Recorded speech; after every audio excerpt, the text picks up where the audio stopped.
Hello दोस्तों, नमस्कार। आपके अपने यूट्यूब चैनल में आपका स्वागत है। इस वीडियो में हम बात करेंगे कुछ इम्पॉर्टेंट खबरों के बारे में, कुछ इम्पॉर्टेंट इवेंट के बारे में जिसकी वजह से इस हफ्ते बाज़ार में काफ़ी उतार चढ़ाव रह सकता है। कुछ कंपनियों में कॉर्पोरेट एक्शन है, अमेरिका से भी बड़े डेवलपमेंट सामने आ रहे हैं। वीडियो शुरू करने से पहले कहना चाहूँगा, अगर किसी ने चैनल पर फर्स्ट टाइम विजिट किया है तो चैनल को सब्सक्राइब कर लें और बेल आइकन को ज़रूर दबा लें। साथ ही हमारे दूसरे चैनल बिजनेस वर्क, आप इसको सब्सक्राइब कर सकते हैं, बेल आइकन को भी हिट करके रख सकते हैं। तो दोस्तों, फ्राइडे को हमारे बाज़ार तो हरे निशान में रहे ही थे। अमेरिका के बाज़ारों की क्लोजिंग देखें फ्राइडे को तो यहाँ पर भी हरा निशान देखने को मिला। डाउ जोन्स लगभग 600 पॉइंट के आसपास हम लोगों को अच्छा खासा परफॉर्मेंस दिखाता हुआ देखने को मिला था। नेस्डैक की बात की जाए, यहाँ पर भी अच्छा खासा हरा निशान रहा। 337 पॉइंट के आसपास यहाँ पर भी हम लोग को ज़बरदस्त परफॉर्मेंस देखने को मिला। अगर देखा जाए दोस्तों डाउ जोन्स का फ्यूचर, तो ये भी काफ़ी अच्छा चल रहा है। यहाँ पर भी लगभग 1% के आसपास का हम लोग को काफ़ी शानदार परफॉर्मेंस देखने को मिल रहा है। तो डाउ जोन्स का फ्यूचर एक तरीके से दोस्तों सिग्नल देता है कि अमेरिका में जो बाज़ार रहेगा अच्छा खासा कर सकता है। अगर देखा जाए दोस्तों एशिया के बाज़ारों का, अगर बाकी का हाल देखा जाए तो वहाँ पर भी काफ़ी अच्छा परफॉर्मेंस चल रहा है। देख सकते हैं जर्मनी का डेक्स यहाँ पर काफ़ी अच्छा कह सकते हैं परफॉर्मेंस है। फुट्सी की बात करें, यहाँ पर भी देख सकते हैं ज़बरदस्त तरीके से यहाँ पर भी बाज़ार काम कर रहे हैं। वही यूरो की बात करें, यूरोप के बाज़ारों में भी यहाँ पर भी अच्छा खासा मोमेंटम है। ज़बरदस्त परफॉर्मेंस एशियाई बाज़ारों में भी देखने को मिल रहा है। हमारे बाज़ारों की तो छुट्टी है अम्बेडकर जयंती की वजह से, नहीं तो हमारे बाज़ारों पर भी इसका पॉजिटिव असर देखने को मिल सकता था।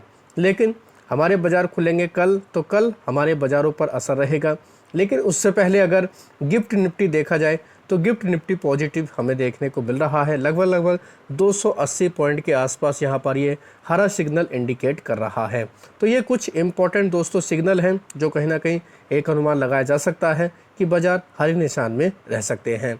अब बात करेंगे कुछ लेटेस्ट डेवलपमेंट के बारे में जो डोनाल्ड ट्रंप की तरफ से, अमेरिका की तरफ से देखने को मिले हैं। उसकी वजह से भी कुछ थोड़ा बहुत कई कंपनियों के ऊपर असर पड़ सकता है। ट्रंप की तरफ से दोस्तों अनाउंसमेंट देखने को मिला है कि ये क्या करने वाले, अनाउंस करने वाले हैं सेमीकंडक्टर के ऊपर टैरिफ लगाने से रिलेटेड आने वाले हफ्ते के अंदर। लास्ट वीक हमें न्यूज़ देखने को मिली थी कि ट्रंप ने सेमीकंडक्टर और इलेक्ट्रिक उपकरण बनाने वाली कंपनियों पर से फिलहाल अस्थायी रूप से राहत दे दी थी। तो अब हम लोग को ये अपडेट देखने को मिला, जस्ट ये आज की ही खबर है, जिसकी वजह से कुछ कंपनियों के ऊपर खास तौर पर इसका असर पड़ सकता है। जैसे Dixon technology, Kaynes technology, PG electroplast, ये भारत की कंपनियां हैं, तो इनके ऊपर असर पड़ सकता है। चाहे तो आप इनको अपने फोकस में रख सकते हैं, इनको डिटेल में जाकर स्टडी कर सकते हैं। और भी जो सेमीकंडक्टर से बनाने वाली कंपनियां हैं किन्स टेक्नोलॉजी के अलावा, तो आप उनको भी फोकस में रख सकते हैं। टाटा एलेक्सी का भी उसमें हम लोग को नाम देखने को मिलता है। और भी कई सारी कंपनियां हैं, तो आप चाहें तो उनको भी फोकस में रख सकते हैं।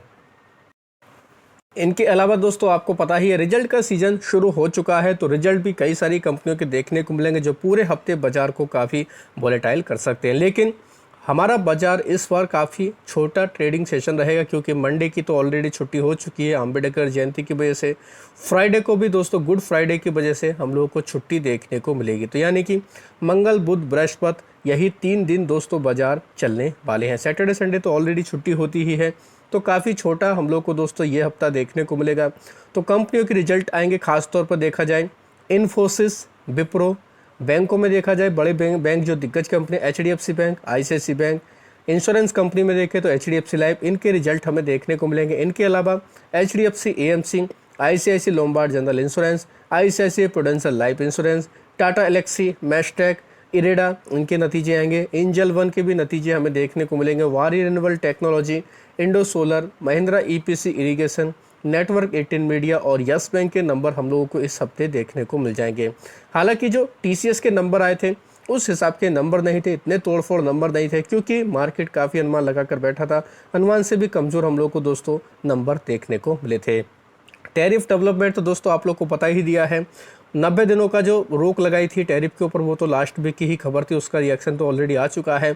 लेकिन ये जो हम लोग को दोस्तों अभी जो खबर देखने को मिली है सेमीकंडक्टर और चाइनीज़ उपकरण से रिलेटेड, इसका असर हम लोग को दोस्तों देखने को मिल जाएगा। इसकी वजह से कह सकते हैं कि कई सारी कंपनियों के ऊपर असर पड़ सकता है, देख सकते हैं। वहीं चाइनीज़ गुड्स की बात करें, डोनाल्ड ट्रंप की तरफ से इसको भी रेज कर दिया गया। हालांकि स्मार्टफोन, कंप्यूटर और अदर टेक डिवाइस के कंपोनेंट को इससे राहत दी गई थी, लेकिन अब हम लोग को दोस्तों फिर से अब ये खबर देखने को मिल रही है, जिस वजह से ये कंपनियां काफ़ी फोकस में रहेंगी। यूएस फेड की बात करें, जेरोम पोवेल इनकी स्पीच रहेगी, फेड के चेयरमैन है, 16 अप्रैल को इनकी स्पीच रहेगी। क्या आउटकम आएगा, क्या बयान देते हैं, बाजार काफ़ी डीपली इनके बयानों को देखता है। रेट कट साइकिल का क्या आने वाले समय में दोस्तों कहानी होने वाली है, ये भी क्लियर हो जाएगी, क्योंकि टैरिफ वॉर की वजह से इनकी तरफ से भी कई सारे इंडिकेशन देखने को मिले थे। इन्होंने भी कहा था कि ये टैरिफ वॉर की वजह से महंगाई दर बढ़ जाएगी, जिसकी वजह से रेट कट करना पॉसिबल नहीं हो पाएगा। तो ये क्या बयान देते हैं, ये भी काफ़ी इंपॉर्टेंट रहने वाला है। इनके अलावा अमेरिका में यूएस जॉब्स का डेटा, रिटेल सेल्स का डेटा, इंडस्ट्रियल प्रोडक्शन के नंबर मार्च के ये भी रिलीज़ किए जाएंगे, तो ये भी बाजार के काफ़ी ज़्यादा रडार पर रहने वाले हैं। ईसीबी की मीटिंग होगी, चाइना का जीडीपी का डेटा आएगा और भी कई सारे देशों के इकोनॉमिक डेटा आएंगे, तो ये भी कहीं ना कहीं बाजार को प्रभावित कर सकते हैं। ईसीबी का जो हम लोगों को आउटकम देखने को मिलेगा, जीडीपी के जो चाइना के नंबर देखने को मिलेंगे, ये कहीं ना कहीं काफ़ी इंपॉर्टेंट रहने वाले हैं। यूरोपियन सेंट्रल बैंक की अगर बात करें तो यहाँ पर दोस्तों 25 बेसिस पॉइंट के आधार पर रेट कट हो सकता है, ऐसा अनुमान लगाया जा रहा है। वहीं दोस्तों यूएस का देखा जाए, जो हम लोग को रिसेंट राइटर की तरफ से पोल देखने को मिला, जो चाइना का जीडीपी ग्रोथ रह सकता है, ये दोस्तों स्लो डाउन में रह सकता है 5.1% के आसपास का। तो यहाँ पर भी कहीं ना कहीं कह सकते हैं एक इम्पॉर्टेंट हम लोग को खबर देखने को मिल रही है। इनके अलावा इंडिया की बात करें, अपने भारत देश की बात करें, तो यहाँ पर भी दोस्तों इन्फ्लेशन का नंबर जारी किया जाएगा मार्च का, ये हम लोग को देखने को मिलेगा 15 अप्रैल को। वहीं दोस्तों ज़्यादातर एक्सपर्ट यही कह रहे हैं कि फरवरी की तुलना में हम लोग को ठीक ठाक देखने को मिल सकता है। वहीं दोस्तों आरबीआई की तरफ से भी अच्छी खासी बातें देखने को मिली थी कि कंट्रोल में सारी चीज़ें, ऐसा बताया गया था। 18 अप्रैल को फॉरेन एक्सचेंज रिजर्व का डेटा आएगा। वहीं दोस्तों पैसेंजर व्हीकल सेल्स का डेटा भी हम लोग को रिलीज़ होते हुए देखने को मिल जाएगा। ऑयल प्राइस की बात करेंगे, ऑयल प्राइस काफ़ी ज़्यादा हम लोगों के लिए काफ़ी इंपॉर्टेंट रहता है। ये हम लोग को दोस्तों लगातार कमज़ोर होते हुए देखने को मिला, जो कहीं ना कहीं भारत के लिए अच्छी बात है। तो ये भी कहीं ना कहीं कह सकते हैं जो हमें ऑयल में गिरावट देखने को मिले, इसका भी बेनिफिट आगे चल के भारत को मिल सकता है। भारत के लिए दोस्तों एक और अच्छी खबर है यूएस का डॉलर इंडेक्स। ये भी हम लोग को दोस्तों 100 के नीचे फिलहाल देखने को मिला है, जो कहीं ना कहीं कह सकते हैं भारत के लिए अच्छी बात है। यूएस का डॉलर इंडेक्स का नीचे गिरना भारत के लिए काफ़ी अच्छी बात होती है, तो भारत के बाज़ारों के लिए तो काफ़ी इंपॉर्टेंट ये हम लोग को ज़बरदस्त चीज़ देखने को मिल रही है।